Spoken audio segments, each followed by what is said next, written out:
Bonjour, bienvenue sur Nutrition TV. Aujourd'hui, nous parlons de transition alimentaire, épisode numéro 1. Vous vous rappelez l'épisode précédent sur manger ou se nourrir? Vous avez compris qu'il était question d'abandonner les classes alimentaires qui n'ont pas d'utilité pour la santé, qui n'ont pas de valeur ajoutée sur notre alimentation, pour nous tourner vers les variantes de même nature, mais qui ont un peu plus de vitamines, un peu plus de sels minéraux. Donc voilà pourquoi est-ce que nous avons pensé à dessein qu'il serait intéressant de passer en revue avec vous les aliments que vous mangez habituellement et de vous proposer des alternatives plus saines pour lesquelles on n'aura pas de changement de budget, si oui, avec quelques centimes de plus.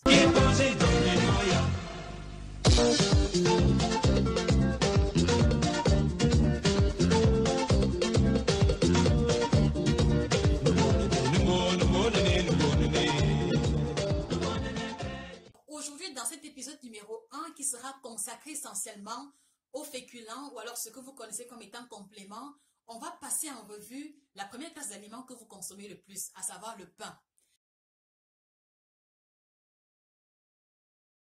Et quels sont les différents pains qu'on retrouve sur le marché ou alors qui sont les plus consommés? Il y a le pain blanc qu'on va trouver à la boutique ordinaire. Il y a le pain au lait qui est sous forme de brioche ou alors qu'on va appeler le gâteau de la boutique. On a aussi le pain de mie, on a le pain viennois, on a toutes ces autres variantes de pain qu'on va retrouver en boulangerie.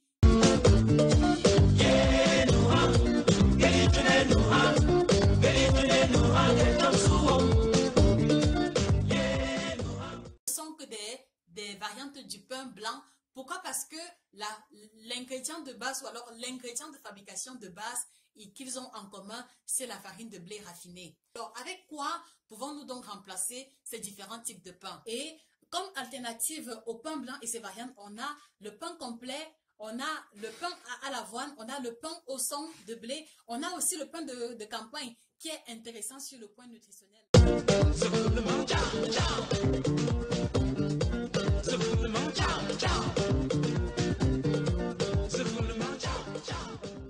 Voilà, et en remplacement de la brioche, vous pouvez vous rabattre sur des brioches à base de blé complet.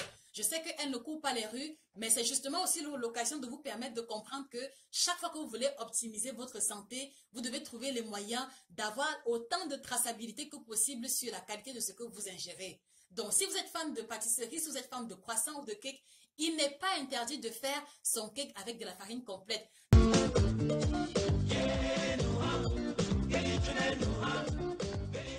La préoccupation ici est surtout de changer complètement la mentalité.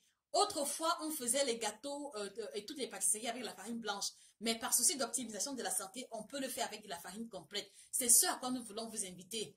Et pourquoi cette transition? Quels sont donc les bénéfices d'abandonner le pain blanc et toutes ses variantes pour se tourner vers le pain complet? Déjà, avec le pain complet, vous allez vous rassasier plus rapidement avec de plus petites quantités. En second lieu, ils vont vous apporter des fibres qui vont vous aider à améliorer la qualité de votre digestion. Donc, en mangeant du pain complet, vous avez de très faibles chances de souffrir de constipation. En troisième lieu, le pain complet va contenir une forte teneur en magnésium, qui est le sel minéral anti-fatigue. Et si vous êtes une personne qui travaille beaucoup de façon intellectuelle, le pain complet doit devenir votre allié. Si vous travaillez de longues heures, si vous êtes habitué, si vous êtes impliqué dans un travail de réflexion régulière, intégrez le pain complet dans votre alimentation pour bénéficier de ce sel minéral anti-fatigue. Et au-delà, le pain complet et toutes ces variantes vont contenir les vitamines de complexe B. Et vous le savez, toutes les vitamines de complexe B participent de l'amélioration de la qualité du système nerveux. Oui, donc, vous voulez prévenir le mal de nerfs, vous avez déjà même été diagnostiqué de mal de nerfs, intégrez le pain complet dans votre alimentation.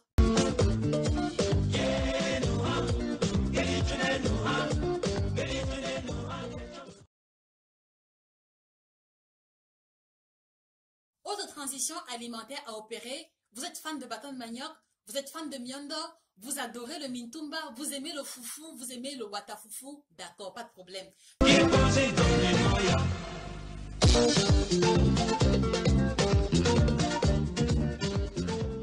Mais sauf que, vous l'aurez remarqué, pour obtenir le bâton de manioc ou alors le watafoufou, on fait tremper le manioc dans de l'eau pendant 2-3 jours et pendant cette période de trempage-là, il va s'opérer la fermentation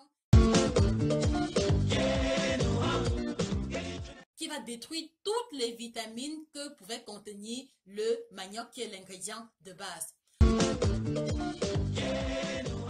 Donc, par conséquent, la pâte finale qu'on va obtenir, qui va permettre de fabriquer le watafufu, le fufu, le bâton de manioc, le mintumba ou alors le miondo, est une pâte morte. Est une pâte morte parce qu'elle ne contient plus de vitamines, elle ne contient plus de sels minéraux.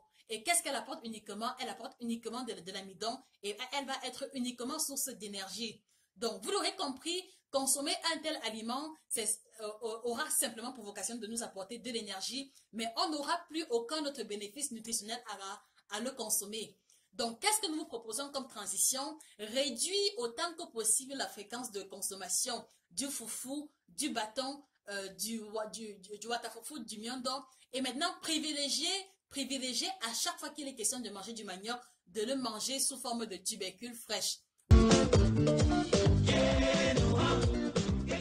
Oui, parce que le manioc cuit vapeur, parce que le manioc simplement pelé, lavé et cuit contient encore des vitamines, des sels minéraux et surtout des fibres qui vont vous prévenir la constipation, dont le bâton de manioc, miondo et autres sont des maîtres dans l'art à procurer. Vous l'aurez compris, dans la logique du coaching nutritionnel, nous passons les plus petits détails en revue. Nous passons tous les petits détails à la loupe. Et nous vous avons comme ça démontré aujourd'hui qu'on peut faire mieux en gardant les aliments de base et sans pour autant modifier, comme on peut le penser, le budget. Passez une excellente journée, que le bien-être vous accompagne et à très prochainement pour une rubrique aussi intéressante sur le coaching nutritionnel. Au revoir.